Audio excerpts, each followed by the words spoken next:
আমাদের ফুলতলা হাট একটা বিশেষ কারণে বিখ্যাত হয়ে আছে। মাছ ধরার জন্যে রাবানি, চাই, পাটা, এগুলো হচ্ছে পাটা। আর আমরা এটাকে ঘুনি বলি, অন্য এলাকায় কী বলে ঠিক জানি না। তারপরে তো বিভিন্ন ধরনের জাল আছে, কুনি জালও আছে, যারা আমরা চাইড়ে বলি। এইটা কি জিনিস? এটা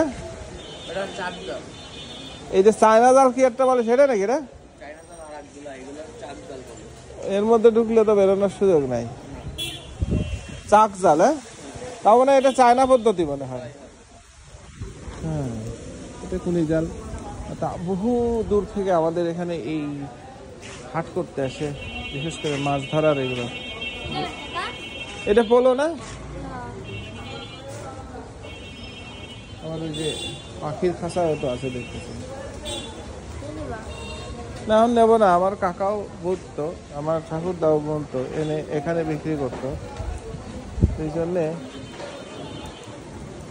এই ফুলতলা বাজারের এই হাটটা এই কারণে বিখ্যাত হয়ে আছে যে এইখানে মাছ ধরার সমস্ত হাট পাওয়া যায়। এইটা হলো সবচেয়ে পূর্বভূমি, এর মধ্যে খাবার দিয়ে মাছ বাঁধা হয়, ছোটো ছোটো পুঁটি মাছ বাঁধা।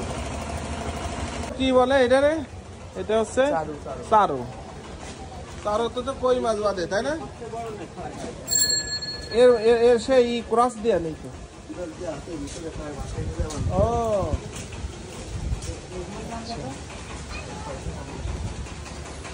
আমরা যে পুঁটি মাছ খাই, পুঁটি মাছের জন্য তো গুনি, তাই না? পুঁটি, ঘুরতি না, সবাই এটাতে পারে।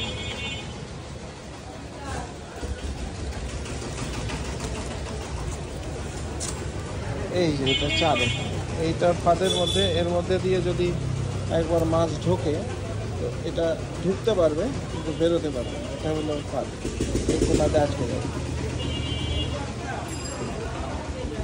এটাতে এখন ফাঁকা, এটা বসানো হবে, পরে বসানো হবে।